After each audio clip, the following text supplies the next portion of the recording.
Sadhu, sadhu, sadhu. Namaskar veva buduruwanata samada budu himi sarana yami.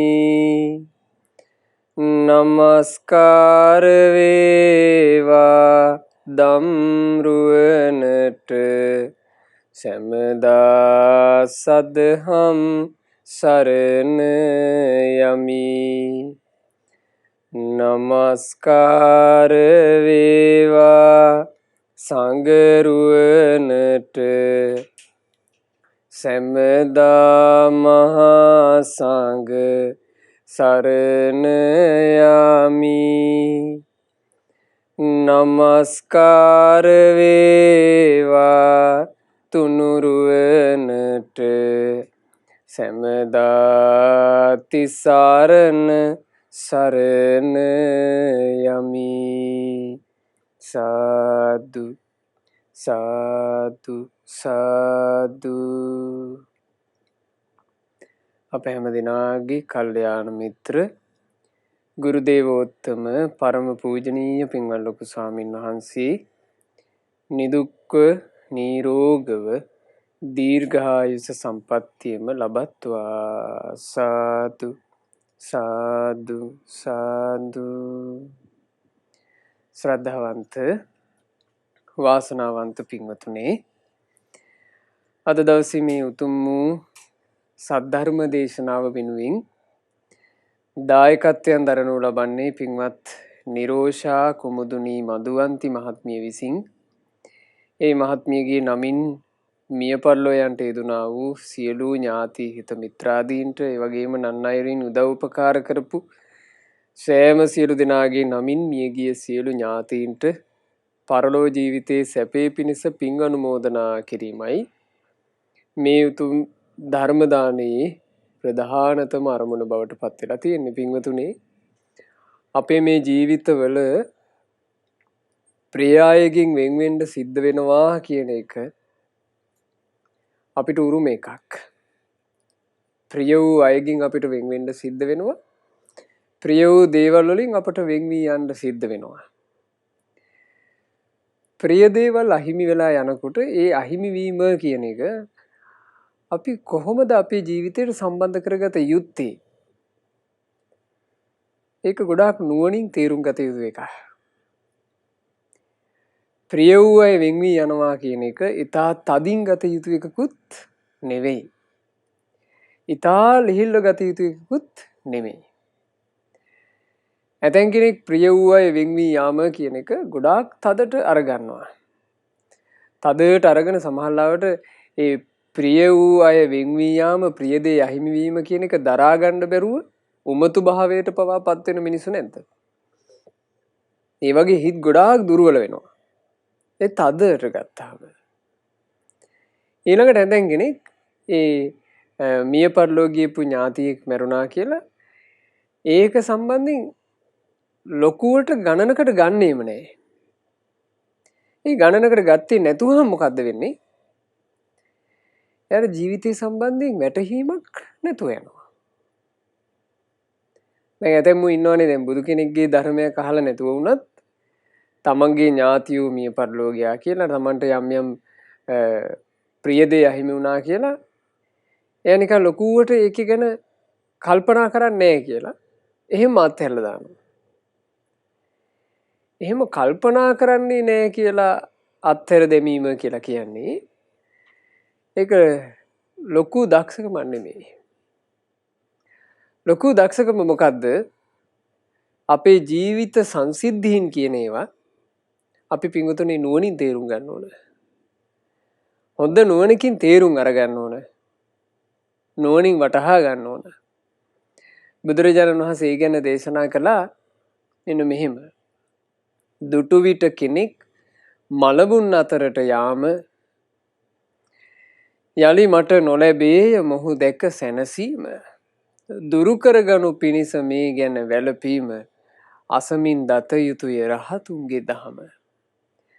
බලන්න යම් කිසි කෙනෙක් අපිත් එක්ක එකට ජීවත් වෙලා ඒ ජීවිතේ ගත කරපු කෙනා මිය පරලෝ ගියාට පස්සේ එහෙම නැත්නම් අපිත් එක්ක එකට ජීවත් වෙච්ච අය අහිමි වෙලා ගියාට පස්සේ ඒ ගැන යලි යලිත් හිතෙද්දී හිතට දුක් වේදනා පැමිණෙනවා.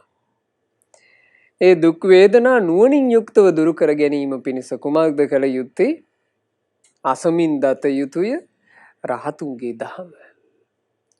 රහතුන්ගේ දහම අහන්න ඕන. මොකද පින්වතුනි ජීවිතය කියලා කියන්නේ කරදර කංකටොළු අප්‍රිය අමනාපදී මුණ ගැහිම් මේ හැම එකක් අස්සීම යන එකක්. ඒක ඇතුලේ මේ සාංශාරික ගමනේ අපි කොටු වෙලා. ඒ කොටු වෙච්ච ගමනේ තියෙන්නේ මොවා. අපි නොයෙක් දේවල් සම්බන්ධයෙන් ප්‍රිය බැඳීම් ඇති කරගන්නවා. ඇති කරගත්ත එකම බලාගෙන ඉඳි වෙනස් වෙලා යනවා. ඊළඟට අපි ඊටාම සතුටින් ඉන්න ආස කරනවා. ආස කරමින් ඉද්දීම කරදර කංකටොළු කඩාපාත් වෙනවා. මෙහෙම ජීවිතයක්. මේ ජීවිතය ඇතුලේ අපිට ශක්තිමත්ව ජීවිතයට මුහුණ දෙන්න නම් ඒ උදෙසා අපට උපකාර කරන්නේම රහතුන්ගේ දහම. මේ අහන්නේ රහතුන්ගේ දහම. අද දවසේ අපි උතුම් ජාතක ධර්මයන් දෙකක් ඉගෙන ගන්නවා මේ දේශනාවේදී. පළවෙනි ජාතක කතාව තමයි සුජාත ජාතකය. සුජාත ජාතකය කියලා කියන්නේ පියෙකුගේ ශෝක දුක දුරු කරපු සුජාත නම් වූ පුත්‍රයෙකුගේ කතාවක්. මේ ජාතක කතාව භාග්‍යවත් බුදුරජාන් වහන්සේ දේශනා කොට වදාළේ පින්වතුනේ සවැත් නුවර ජේතවනාරාමේ වැඩ ඉන්න කාලේ. ওই කාලේ සවැත් නුවර වාසය කළ සාමාන්‍ය ගොවි පවුලක්. ඒ ගෙදර වයසක සීයා කෙනෙක් වුණා. මේ සීයාට ඒ ගෙදර ප්‍රධානියා තරුණ පුතා හරි ආදරෙයි ඒ පුතාගේ තාත්තා. ඒ තාත්තට හරි ආදරෙයි. දැන් මේ සීයා බවට පත් වුණාට පස්සේ වුණත් දැන් සාමාන්‍ය වයෝවෘද්ධ වෙනකොට මිනිස්සුන් ගැන තියෙන ආදරේ නැතුව යනවනේ ගොඩාක් පවුල්. මේ පුතා එහෙම නැහැ. තමන්ගේ වයසට ගියපු තාත්තට ගොඩාක් ආදරය කළා. ඉතින් මෙහෙම විදියට කාලේ ගත වෙලා යනකොට දවසක් මේ සීයා හොඳටම දිරලා ගිහිල්ලා මරණයටපත් වුණා. මේ තමන්ගේ තාත්තට ආදරය කරගෙන හිටපු තරුණ පුතාට මේ පියාගේ වියෝදුක දරා ගන්න බැරුව ගියා. පියාමල ශෝකේ දරාගත නොහැකිව හඬා වැළපෙමින්ම කිසි කටයුත්තක් කරගන්න බැරුව ආසරණ වුණා. එතකොට ඔහුගේ හිත තදින් කඩාගෙන වැටෙන්න හේතු උනේ පියාවෙන් වී යාම. සාමාන්‍යයෙන් කෙනාට ඒක වෙනස් වෙන්න පුළුවන්. ඇතැම් කෙනෙකුට දරුවෙකුගේ වියෝ වෙන්න පුළුවන්. ඇතැම් කෙනෙකුට හුරතලුන්ගේ වියෝ වෙන්න පුළුවන්. ඇතැම් කෙනෙකුට ස්වාමි භාර්යාවගේ වියෝ වෙන්න පුළුවන්. මේ හිත ඇතුළට තදට කාවදිනවා. ඉතින් එදා අපගේ භාග්‍යවත් බුදුරජාණන් වහන්සේ හිමිදිරි පාන්දරම මහා කරුණා සමාපත්තියට සමවැදිලා ධර්ම අවබෝධයේ පිණිස සසරේ පින් තියන අය කවුද කියලා බැලුවා. ඒ බලනකොට බුදුරජාණන් වහන්සේගේ මහා කරුණා නේත්‍රයට හසු වෙනවා මේ උපාසකතුමාව, මේ අඬමින් ඉන්න කෙනාව. අයියෝ මගේ තාත්තා මාව දාලා ගියා කියලා අඬා ඉන්න කෙනාව බුදු කරුණා නෙතට හසු වෙනවා. ඒ බුදු කරුණා නේත්‍රයට හසු වන්නේ පින්වතුනේ වාසනා මහිමේ තියෙන කෙනානේ. මේ ධර්මාවබෝධයට පින් තියෙන කෙනෙක් තමයි මේ අඬා ඉන්නේ. බුදුරජාණන් වහන්සේ වැඩම කළා මේ උපාසකගේ නිවසට වැඩම කරලා පණවන ලද ආසනේ වැඩ හිටියා. උපාසකත් හැඬු කඳුලින් ඇවිත් භාග්‍යතුන් වහන්සේට වන්දනා කරලා පැත්තකින් වාඩි වුණා. බුදුරජාණන් වහන්සේ අහනවා ඇයි උපාසක මහා ශෝකයකින් වාසය කරනවා වගේ මොකක්ද ඔබට උනේ? තවම තමන්ගේ පියා නැති වූ වියෝදුක දරා ගන්නට බැරුව නේද ඔබ ඉන්නේ? එහෙමයි ස්වාමීනි කිව්වා. බුදුරජාණන් වහන්සේ දේශනා කළා උපාසක වියෝදුක හැදුන විට බලවත් ශෝකයක් හටගන්නවා. ඉස්සර කාලේ හිටපු නුවණැත්තෝ පඬිතයන්ගේ වචන ඇසූ ගමන් තමන්ගේ පියා නැතිවීමෙන් හටගත්තු ශෝක දුක වහා නැති කරගත්තා කිව්වා. ඒ ශෝක දුක නැති කරගන්න උදව් වුණේ කුමක්ද? නුවණැත්තන්ගේ වචනේ ඇසීම. ඒ නිසා පින්වතුනි මේ ජීවිතේ අපිට පැමිණෙන යම්තාක් කරදර කංකටොළු කඩාවැටීම් තියෙනවා නම් ওই කඩාවැටීම් ඉස්සරහා අපි අවබෝධයකින් තමයි නොහඬා ඉන්න ඕන.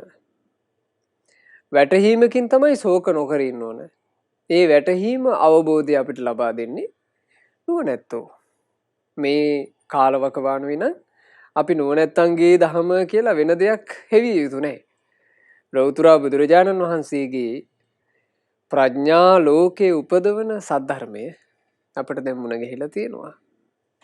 උපාසක අහනවා අනේ ස්වාමීනි භාග්‍යතුන් වහන්සේ ඒ නුවණැත්තන් ශෝක දුක නැති කරගත්තේ කොහොමද කියා ඒ කතා පුවත අප කෙරෙහි අනුකම්පාවෙන් වදාරන සේක්වා. ඉතින් ආන්නේ මොහොතේ තමයි ශාස්ත්‍රුන් වහන්සේ මේ අතීත කතාව ගෙන හැර දැක්ුවේ. ගොඩාක් ඉස්සර කාලේ බරණැස්පුරේ බ්‍රහ්මදත්ත නමින් මහා රජෙක් රාජ්‍ය විචාරමින් වාසය කළා. ඔය කාලේ මහා බෝධිසත්වයෝ බරණැස සාමාන්‍ය ගොවි පවුලක උපත ලැබුවා. ගෙදර උදවිය මේ පුත් කුමාරයාට නම තැබුවා සුජාත කියලා. මේ සුජාත කියන බෝසත් කුමාරයාගේ අවුරුදු 16 වගේ තරුණ කාලේ සුජාතගේ පියාගේ පියා, ඒ කියන්නේ සුජාතගේ සීයා, හදිසියෙම කාලක්‍රියා කළා. එතකොට සුජාතගේ තාත්තට තමන්ගේ පියා මිය පරලෝ ගියා කියන දුක උහුලා ගන්න බැරුව ගියා. දැන් මේ සුජාත කියන බෝධිසත්ව කුමාරයාගේ තාත්තා තමන්ගේ තාත්තා මිය පරලෝ ගියා කියන දුක උහුල ගන්න බැරුව පියාගේ ආදාහන කටයුතු නිමා කරලා ඒ ආදාහනෙන් පස්සේ ඉතිරුණ ඇට කැබිලි ගෙදෙට්ට ගෙනාවා. තමන්ගේ ගෙවත්තේ තැනක තැන්පත් කරලා මැටියෙන් පුංචි සොහොන් ස්මාරකයක් හැදුවා. දැන් අදටත් හදන්නේ එහෙම. එහෙම ස්මාරකයක් හැදුවා. හදලා හිට එතනට ගිය වෙලාවට එතන මල් පූජා කරමින් ඒවට හඬ හඬා යමින් වැළපෙනවා. මේ නිසා ඔහුට ගොඩාක් ඔහුගේ සාමාන්‍ය එදිනෙදා වැඩපිළිවෙල අහිමි වෙලා ගියා. අඬනවා, වැළපෙනවා, ශෝක කරනවා, හරියට කෑමක් නැහැ, හරියට බීමක් නැහැ, හරියට නෑමක් නැහැ. ඔක්කොම අවුල් වෙලා ගියා. ගොවිතැන්පත් කටයුතු වෙළඳ හෙළඳාන් ආදියත් ගොඩාක් වෙලාවට දුර්වල වෙලා ගියා. ඒ මත්තේම හැපීගෙන හිටියා. දැන් අර ස්මාරකයේ දකින්නේ අනේ මගේ ආදරණීය තාත්තා කිය අඬනවා. එතකොට මේ සුජාත තරුණයා බෝධිසත්වයෝ දවසක් කල්පනා කළා අනේ මගේ මේ තාත්තට සීයා නැති වෙච්චි දවසේ පටන් වියෝදුකින් පීඩිත වෙලා ඒක අතහැර ගන්න බැරුව අඬනවා. මං කොහොමද මගේ තාත්තාව මේ ශෝක දුකින් ගලවගන්නේ? මගේ තාත්තාව මං ගලව ගන්නවා හැරෙන්න වෙන කෙනෙක් නම් මේකට නැහැ. මම මොකක් හරි උපායකින් අපේ තාත්තාව මේ ශෝක දුකින් නිදහස් කරගෙන නිශ්ශෝකී කෙනෙක් බවට පත් කරවන්න ඕන කියලා කල්පනා කර කර හිටියා. ඒ නුවණැත්තෝ ඇසුරු කරන්න ලැබුණොත් පින්වතුනි ඕක තමයි තියෙන වාසිය. නුවණැත්තෙක් ඇසුරු කරන්න ලැබුණොත් ඒ නුවණැත්තා අපේ ජීවිතේ සුවපත් කරනවා. අපේ ජීවිතේ සුවපත් කරන්නේ කොහොමද කියලා කල්පනා කරනවා. සත්පුරුෂයෙක් මුණ ගැහුණොත් ඒ සත්පුරුෂයා අපේ ජීවිතේ සුවපත් කරවන්නේ කොහොමද කියලා කල්පනා කරනවා. ඒ කල්පනාව නිරතුරු සත්පුරුෂයෙකුට තියෙනවා. ඒක තමයි සත්පුරුෂ ඇසුරක තියෙන මහිමේ. සත්පුරුෂයෙක් නුවණැත්තෙක් කල්යාණ මිත්‍රයෙක් ඇසුරට ලැබුණොත් ඒ කල්යාණ මිත්‍රයන් වහන්සේ, ඒ සත්පුරුෂයන් වහන්සේ අපේ ජීවිත සුවපත් කරන්නේ කොහොමද කියලා නිරතුරුව කල්පනා කරනවා. ඒක පින්වතුන්ලාට මෑත කාලින වුණත් තේරුම් ගන්න පුළුවන්. අපි කොයි කාටත් කල්යාණ මිත්‍රයන් වහන්සේ නමක් මුණ ගැහිච්ච නිසා අපිට මේ ජීවිත කාලය ඇතුලේ නොඒක ආකාරයෙන් පින්දහම් රැස් කරගෙන කොයිතරම්නම් යහපතක් අපේ ජීවිතවලට මේ වෙද්දිත් එකතු කරගන්න අවස්ථාව ලැබුණද කල්යාණ මිත්‍රෙක් නිසා. ඉතින් මේ සුජාත තමයි දැන් තමන්ගේ තාත්තට කල්යාණ මිත්‍රයා සත්පුරුෂයා බවට පත් වෙන්නේ. ඔහොම කාලය ගත වෙනකොට දවසක් සුජාතට ආරංචි වෙනවා ගමෙන් පිටතැනක ගොනෙක් මැරිලා ඉන්නවා අය කියලා. එතකොට සුජාත කල්පනා කළා මේ වෙලාව තමයි මගේ තාත්තාගේ ශෝක දුක දුරු කරන්න තියෙන හොඳම වෙලාව. සුජාත කළේ මොකද්ද? හොඳ ලොකු තනකොළ මිටියක් කපා ගත්තා. වතුරත් අරගත්තා. වතුර බාල්දියකුත් අරගෙන තනකොළ මිටියත් කරේ තියාගෙන මේ මැරිච්චි ගොනා ළඟට ගියා. ගිහිල්ලා හිට මේ ගොනාගේ කටට අර තනකොළ ලං කර කර අර වතුර භාජනේ ලං කර කර මේ ගුණාට කියනවා ඒකනේ කියන්නේ කෝ ඔයා හරි ගොනෙක් නොවේ. කෝ ඉතින් කට අරින්ට මේ තනකොළ කන්ට මගෙත් එක්ක අමනාප වෙන්න එපා, මෙහෙම මුරණ්ඩු වෙන්න එපා. මට දැන් කෙවිත ගන්න තැනට ගෙන්න එපා. මේ තනකොළ ටික ඉක්මනට කන්න කාලා මේ ඔය රෝග දුක දුරු කරගෙන නැගිටින්න ඉක්මනින් කියලා දැන් මේ ගොනාට දැන් මැරිච්චි ගොනාට අර තනකොළ කවලා වතුර පොවන්න ලැහැත්ති. ගමේ මිනිස්සු බල ගියා. මොකද මේ සුජාත කියලා කියන්නේ බොහොම බුද්ධිමත්ව කටයුතු කරපු තරුණයෙක්. දැන් මේ සුජාතට මක් වෙලාද? මේ මැරිච්චි ගොනෙකුට තනකොළ කවන්න හදනවා. මැරිච්චි ගොනෙකුට වතුර පොවන්න උත්සාහවත් වෙනවා. මොකද්ද මේ වැඩේ තේරුම කියලා මිනිස්සු එහෙම් මෙහෙන් බලාගෙන ගියා. බලාගෙන ගිහිල්ලා හිට මිනිස්සු මේ කාරණේ අර තාත්තට දැනුවත් කළා. සුජාත කුමාරයාගේ තාත්තට මේක විස්තරේ කියනවා. අන්න ග්‍රහපතිය ඔබේ පුත්‍රයාට අර තරුණ පුතාට සුජාත පුතාට මක් වෙලාද? ආනර අසවල් තැන ගොනෙක් මැරිලා ඉන්නවා.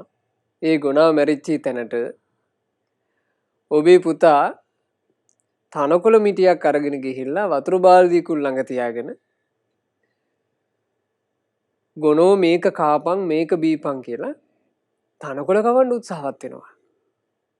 උමතුවකින් වගේ මක් වෙලාද කියලා අපිට නම් හිතා ගන්න බෑ. ඔබවත් ගිහිල්ලා බලන්න කිව්වා.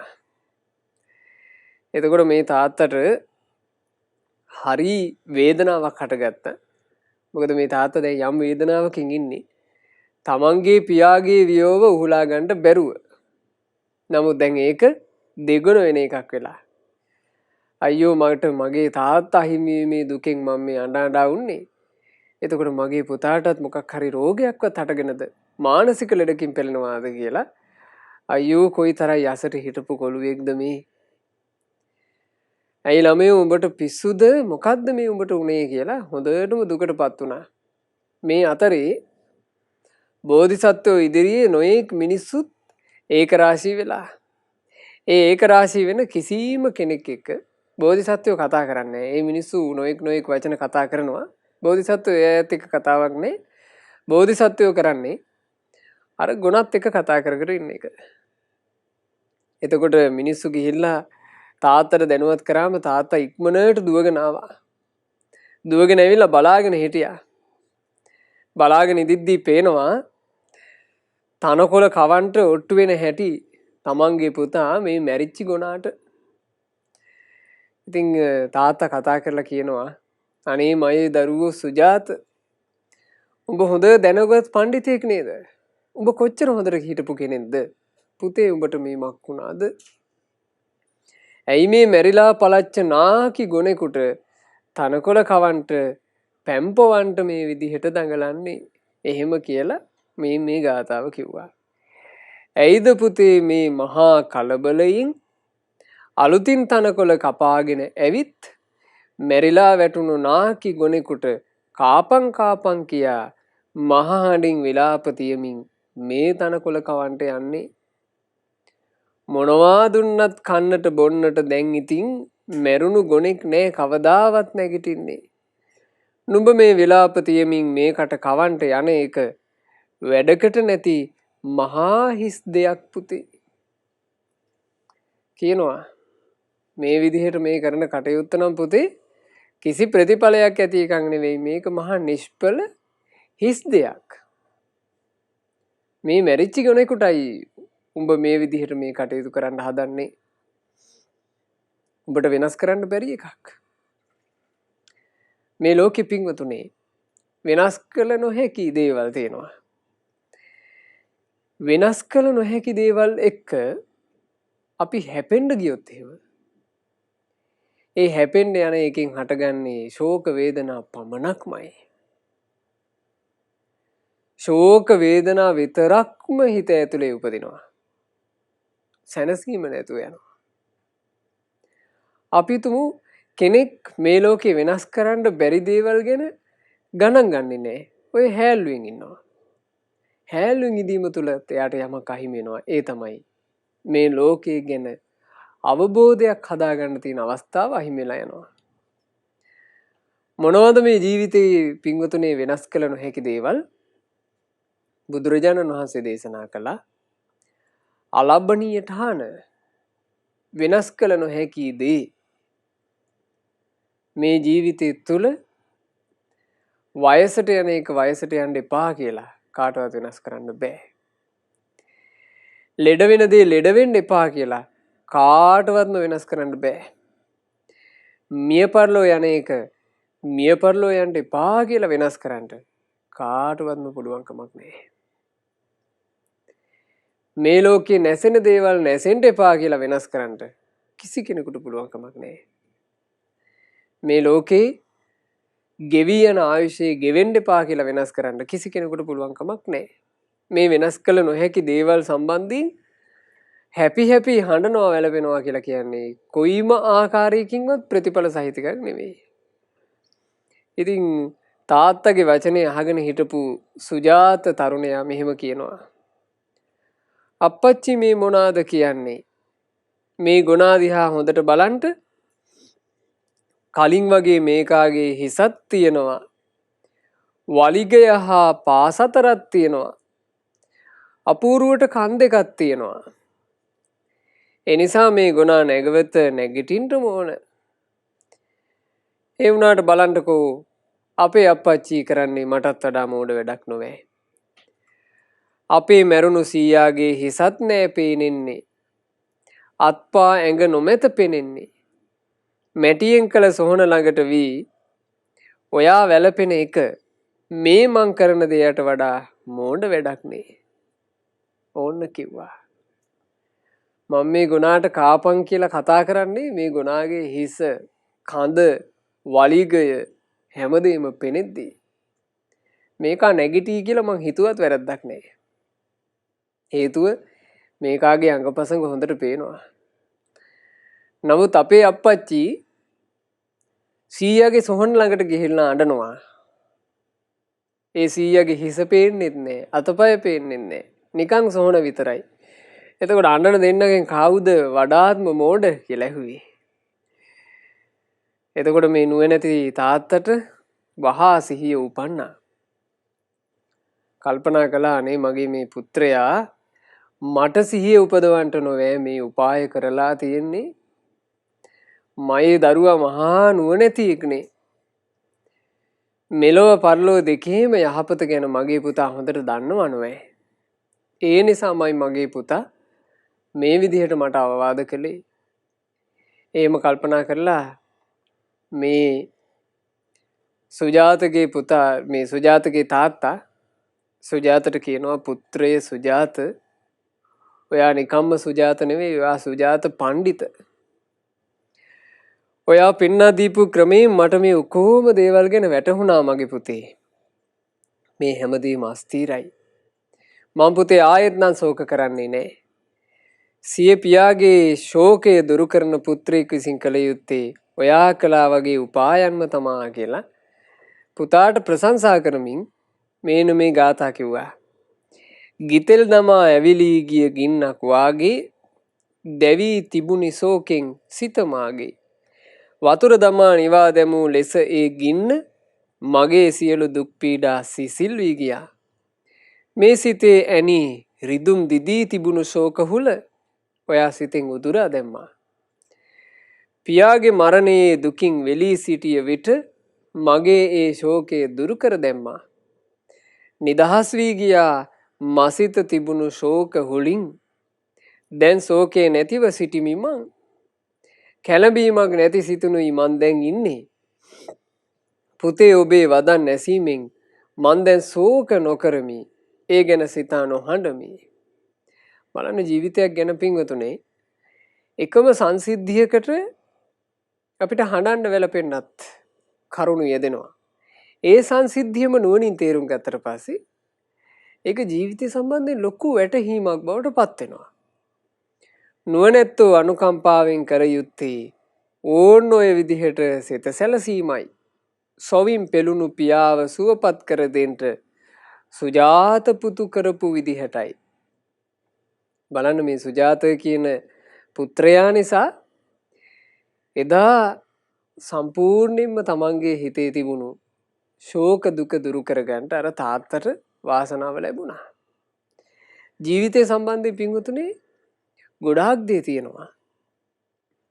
අපි සමහරවිට නුවණින් තේරුම් නොගැනීම නිසා අපි හැපි වද වේදනා විඳ විඳ ඉන්න. හැබැයි නුවණින් ඒ කාරණේ අපි තේරුම් ගත්ත ගමන් ශෝක දුක දුරු කරගෙන අවබෝධයක් ඇතුව ජීවිතයට මුහුණ දෙන්න පුළුවන්කම ලැබෙනවා. දැන් බලන්න අපගේ ශාස්ත්‍රඥ වහන්සේ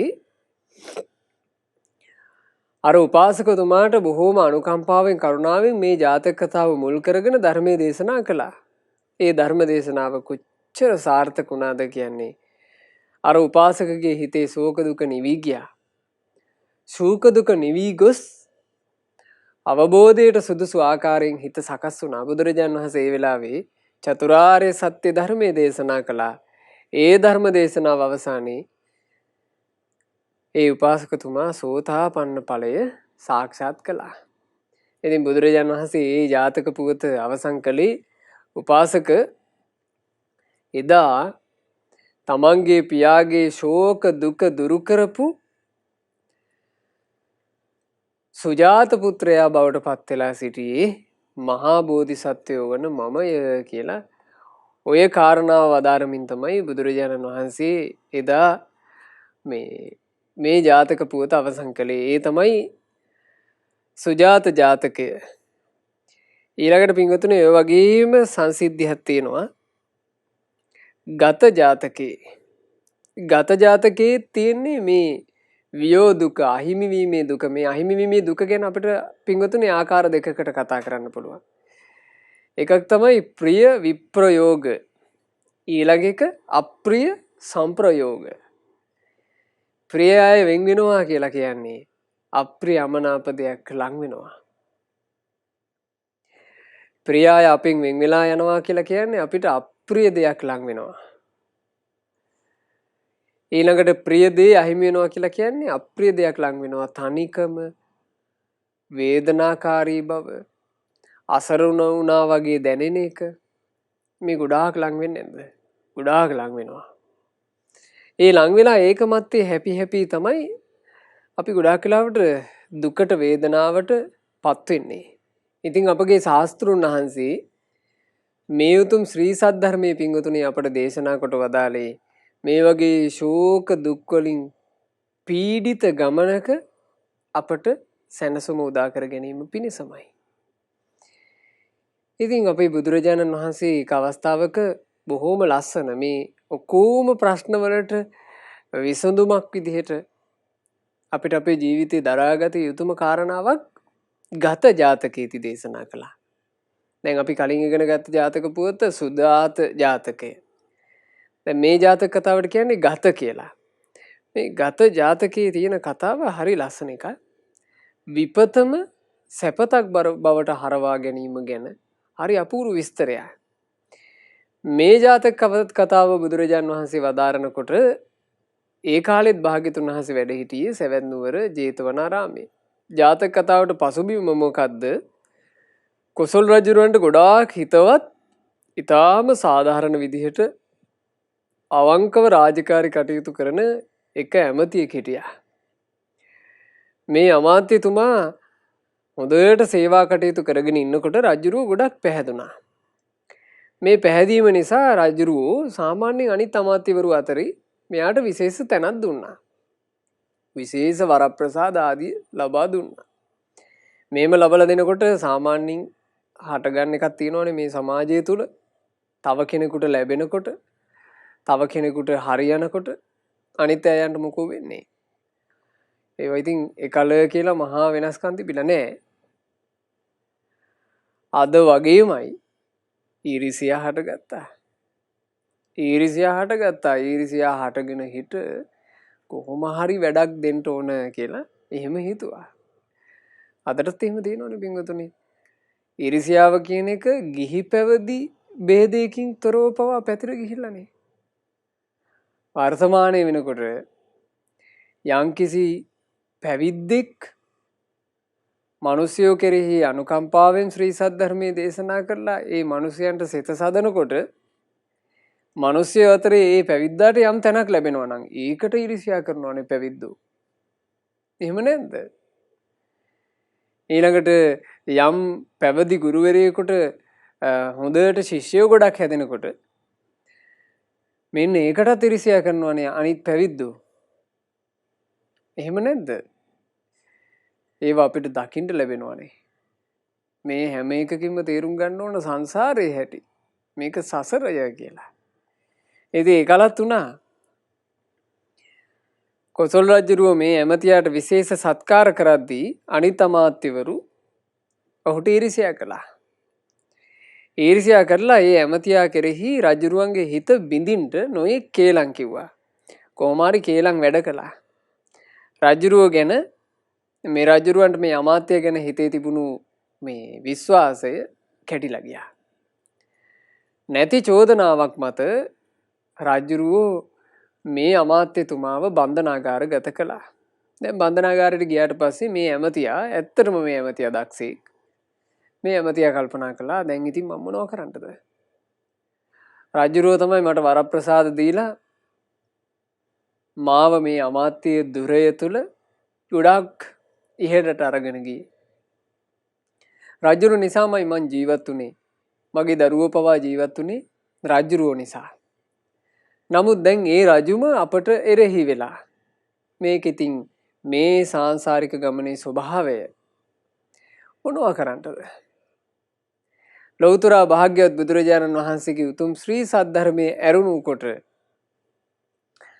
අපහට වෙනත් පිළිසරණක් ඇත්තේම නැත. දැන් කල්පනා කළා. ඒ කල්පනා කරලා හිට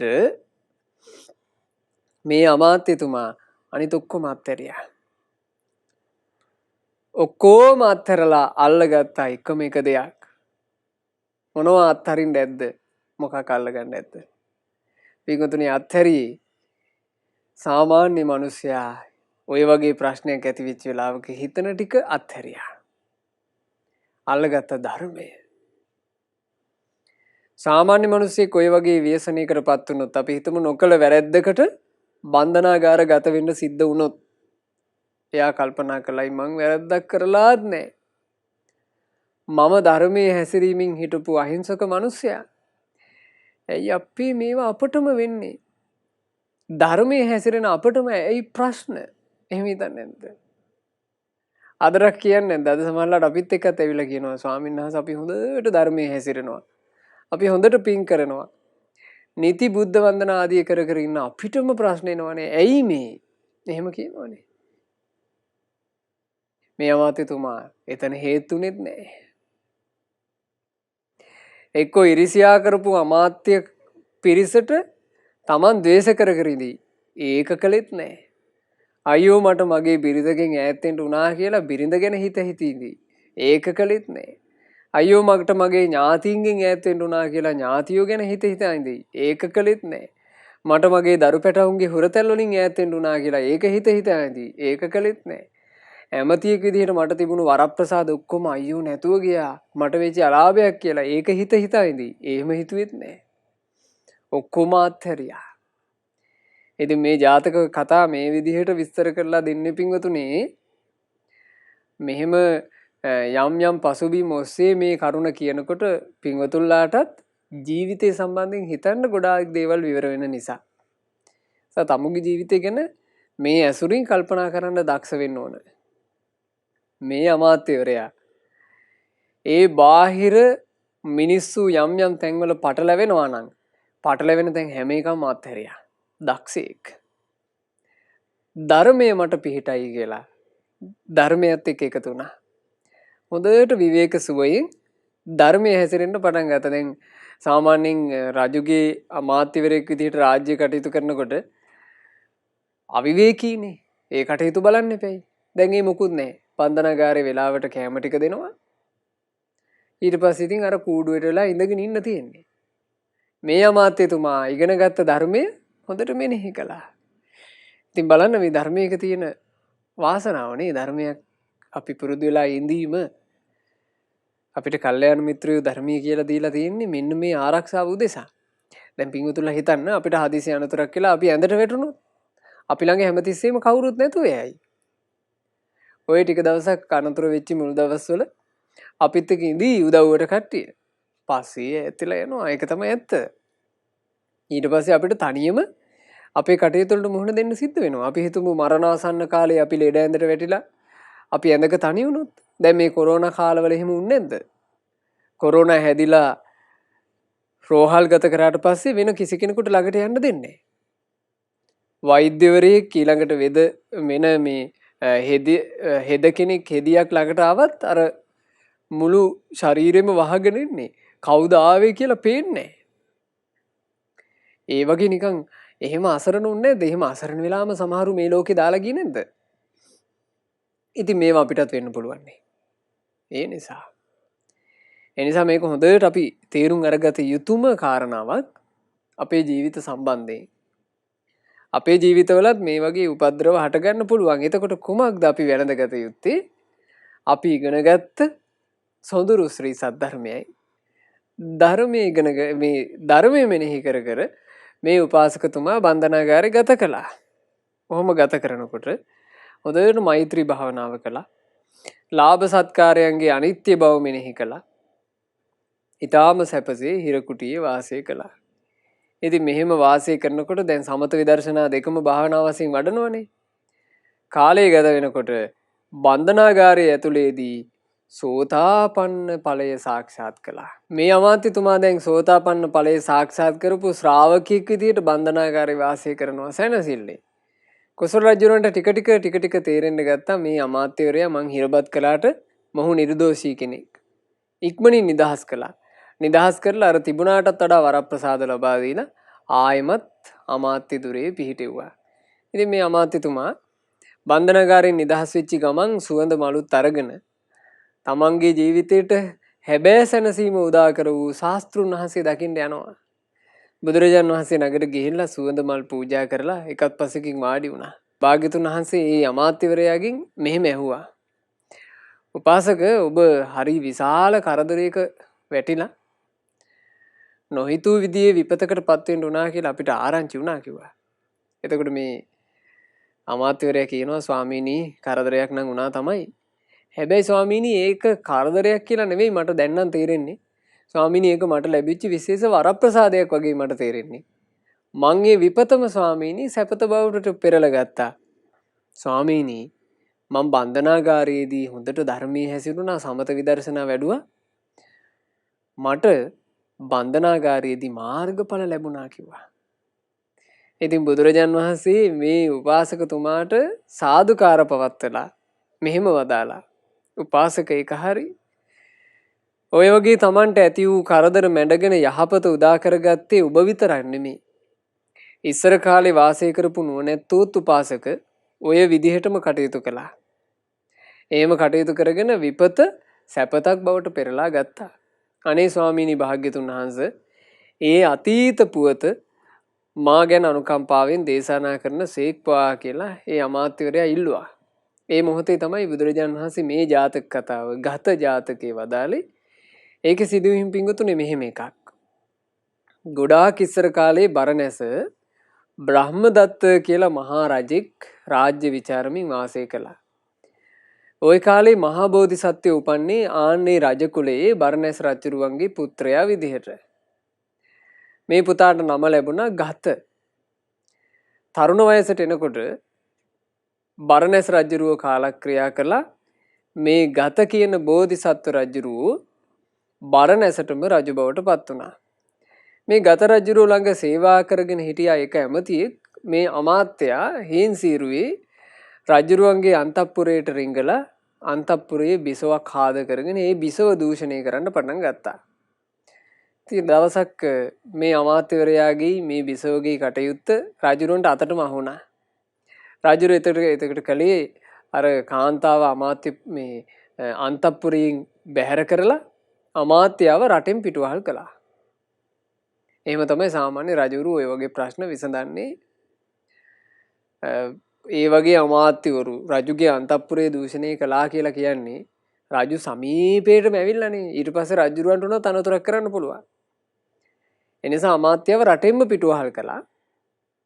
අර කාන්තාව අන්තපුර බිසවවරුන්ගෙන් වෙන් කළා. සම්පූර්ණයෙන්ම අන්තපුර බිසවක් කියන වරප්‍රසාද ඔක්කොම ඇයට අහිමි කළා. ඉතින් මේ කටයුත්තත් එක්ක බරණැස් රජුරුවත් එක්ක මහා ගැටීමක් ඇති කරගත්ත අර ඇමතියා. ගැටීම ඇති කරගෙන මොහු කෙලින්ම ගියේ බරණැස අත්හැරලා සැවැත් නුවර රජ කරපු දංක කියලා රජෙක් ළඟට. දංක රජු ළඟට ගිහින් දංක රජුව හිතවත් කරගත්තා. හිතවත් කරගෙන හිට හීන්සීරුවේ ඒ රජුරුවන්ගේ හිතට විසක් දැම්මා බරණැස ආක්‍රමණය කරමු කියලා. ඉතින් කොහොම හරි මේ දංක කියන රජුරුව බරණැස ගත රජුරුවන්ගේ රාජ්‍ය ආක්‍රමණය කළා. ආක්‍රමණය කරලා ගත රජුරුවන් ඇල්ලුවා. අල්ලලා බන්ධනාගාර ගත කළා. දැන් මේ ගත රජුරුව බන්ධනාගාරයට ගියාට පස්සේ කල්පනා කළා මං රජෙක් විදිහට යම් කාලයක් වාසය කරමින් හිටියා. රාජ්‍ය ලාභය කියලා කියන්නේ නිත්‍ය සදාකාලික එකක් නෙමෙයි. ඒ ලාභ ලැබිලා තියෙනවා කාලයකට අලාභ බවට පෙරලෙනවා. මේක ලෝකේ හැටි. මම මේක ඉස්සරහා කඩාගෙන වැටෙන්න උවමනාවක් නැහැ. මම මේ බන්ධනාගාරයට ආපු වෙලාවේ මේ බන්ධනාගාරය ඇතුලේ මගේ යහපත උදෙසා උතුම් දෙයක් පුරුදු කරන්න ඕන. ඉතින් ඒ කාලේ මේ බෝසත් ගත රජුරුව හොඳට මෛත්‍රී භාවනාව කර කර වාසය කරපු කෙනෙක්. ධ්‍යාන තිබිලා තියෙනවා. අර මෛත්‍රී ධ්‍යානයට සමවැදිලා ධ්‍යාන සුවයෙන් වාසය කළා බන්ධනාගාරය ඇතුලේ. සාමාන්‍ය කෙනෙක් බන්ධනාගාර ගත කළොත් එහෙම එයා යම්සේ කඩා වැටෙනවාද ඒව මුකුත් නැහැ. හොඳට බන්ධනාගාරය ඇතුලේ ධ්‍යාන සුව මිදිමින් වාසය කළා. මෙතුමා ධ්‍යාන සුව උපදවාගෙන වාසය කරනකොට මේ වගේ දැහැමි රජෙකුට විපත කරන්න ආපු දංක රජුරුව රාජ්‍ය බලය අල්ලාගෙන හිට සිරියහනේ නිදාගන්න සැරසෙනකොට නිින්ද යන්නේ මහා දැවිල්ලක් එනවා. තමන්ගේ සේවක පිරිස කැඳ වෙලා දංක රජුරුව ඇහුවා මට නිින්ද යන්නේ නෑ මට මහා දාහයක් මොකද්ද මේකට හේතුව? එතකොට අර බන්ධනාගාරයේ දංක රජුරුව මේගේ සේවකයෝ ගත රජුරුව ධ්‍යාන සැපයෙන් ඉන්න හැටි දැක්කනේ. ඒ සේවක පිරිස කිව්වා රජතුමනි අර දංක කිය මේ ගත රජුරුව කියලා කියන්නේ එසේ මෙසේ කෙනෙක් නන් නෙමෙයි වගේ. මොකද බන්ධනාගාර ගත කළාට පස්සේ සාමාන්‍යයෙන් දකින්න ලැබෙන ස්වභාවයක් නෙමෙයි ඒ රජුරුවන්ට තියෙන්නේ. ගිහින් බලන්න එපැයි. එතුමා මුනිවරයෙක් වගේ පළඟක් බැඳගෙන වාඩි වෙලා හරි ප්‍රීතියෙන් ඉන්නවනේ බන්ධනාගාරය ඇතුලේ. සමහරවිට අපි මේ එකපාර ආක්‍රමණය කරලා තියෙන්නේ දැහැමින් රාජ්‍ය කරගෙන ගියපු අහිංසක රජෙකුගේ රාජ්‍යයක් වගේ. ඒකම අපට සාපයක් වෙලා දෝ කියලාත් හිතෙනවා මහරජතුමනි කියලා සේවකෙක් කිව්වා. කිව් ගමන් දංක රජුරුව ඉක්මනට සූදානම් වෙලා මේක ඇත්තද කියලා බලන්න අර බන්ධනාගාරය ළඟට යනවා. ගිහිල්ලා බැලින්නම් ඇත්ත නොවේ. හරියට කැඩපතකින් මේ රන් කැඩපතකින් දිස් වෙන සිනිදු නෙළුමක් වගේ අසාමාන්‍ය සුන්දර ශ්‍රී සෝභාවකින් බැබලී බරණැස් රජුරුව ප්‍රීතියෙන් යුක්තව ඉන්නවා. එහෙම දැකලා දංක රජුරුව බෝධිසත්ව ගත රජුරුවන්ගෙන් මෙහෙම ඇහුවා. අනිත් සියලු අය ශෝක කරනවා හඬා වැටෙනවා. කඳුළු පිරී ගිය මුහුණින් බලා සිටිනවා. නමුත් ගත රජුරුවනි තොප විතරක් ඇයි පියකරු මුහුණින් බැබලී ශෝක නැතුව සිටින්නේ. කොහොමද මෙහෙම ඉන්නේ කියලා ඇහුවා. රාජ්‍ය අහිමි වෙලා අනිත් අය අඬනවා, ශෝක කරනවා, වැළපෙනවා. ඔබ මේ රාජ්‍ය උරුමකාරයා බවට පත් වෙලත් ඔබ කොහොමද ඔහොම ඉන්නේ? ආන්න එතකොට දංක රජුරුවන්ට ගත රජුරුවෝ පිළිතුරු දුන්නේ ගාථා 4කින්. ඒ ගාථා 4 පුදුමාකාර අර්ථවත්. දංක රජුනි ඒකට හේතුවක් තියෙනවා. අතීතයට ගිය දේ මං අරගෙන එන්නේ. අනාගතේ නොපැමිණි සැප පතා ඉන්නේ නෑ. එනිසා එය සිතමින් මං ශෝක කරන්නේ. ශෝකේ උපදවා ගන්නට කරුණු සොයන්නේ. කියනවා රයිතුමනි අතීතයට ගිහිල්ලා අතීත මතකයන් මං අරගෙන ඇවිල්ලා අතීත මතකයන් තුළ ජීවත් වෙන්න මං මහන්සි ගන්නෑ. අනාගතේ මට නොලැබිච්ච සැපයක් ගැන හිතින් මවාගෙන ඒක පතපත මං ඉන්නේ.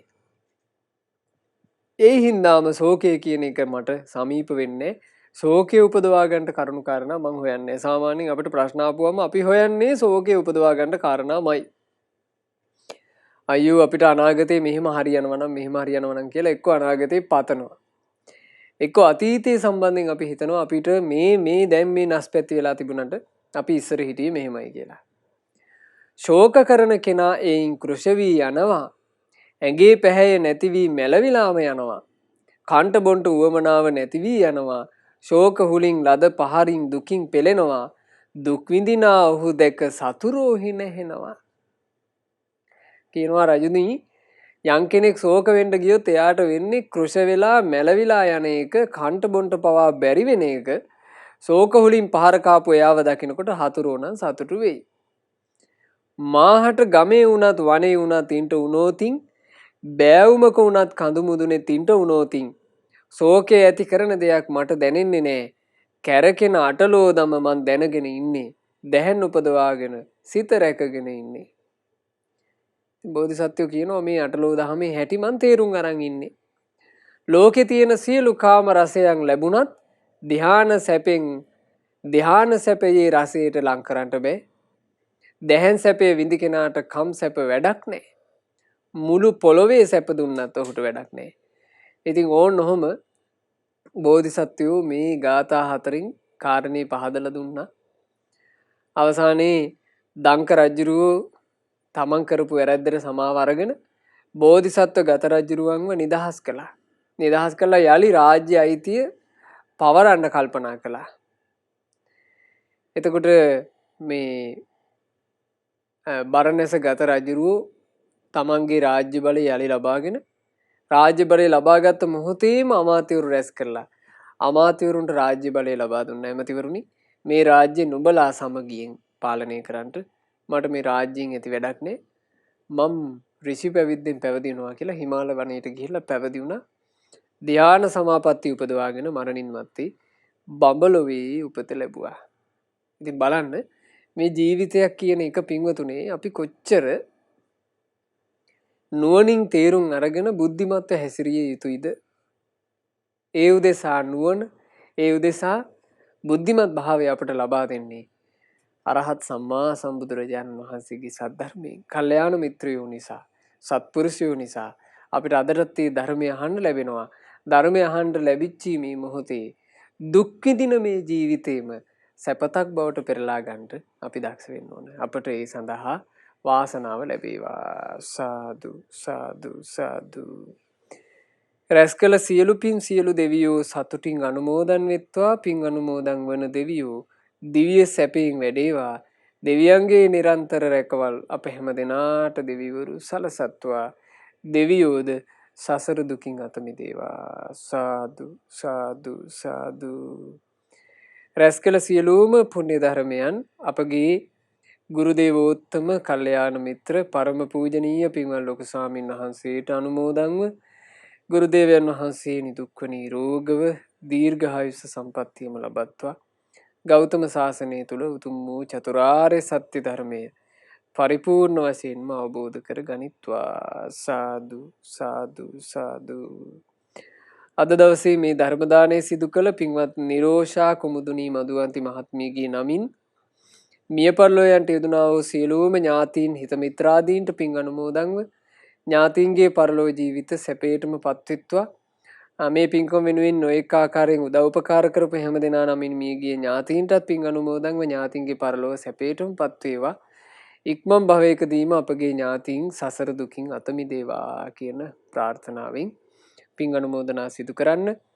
සුජීවත්ව සිටින පින්වත් ලලිතා අයිරාංගනී මෑණියන්ටත් නවරත්න පියාණන් ඇතුළු සියලු ඥාති සමූහයාට පින් අනුමෝදන්ව ඥාතීන්ට නිදුක් නිරෝග සුව ශාන්තියම ලැබේවා.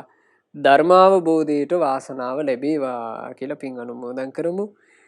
අද ධර්ම දානය සිදු කරපු පින්වත් නිරෝෂා මහත්මිය බලාපොරොත්තු වෙනවා ලක්වාසී ලෝකවාසී සෑම සියලු දෙනාට මේ ධර්ම දානය ඒකාන්ත වශයෙන් නිදුක් නිරෝග සුව ශාන්තිය පිණිසත් ධර්මාවබෝධය පිණිසත් හේතු වේවා කියන ප්‍රාර්ථනාව. ඉතින් අපි සෙත් ප්‍රාර්ථනා ආශිර්වාද එක් කරනවා.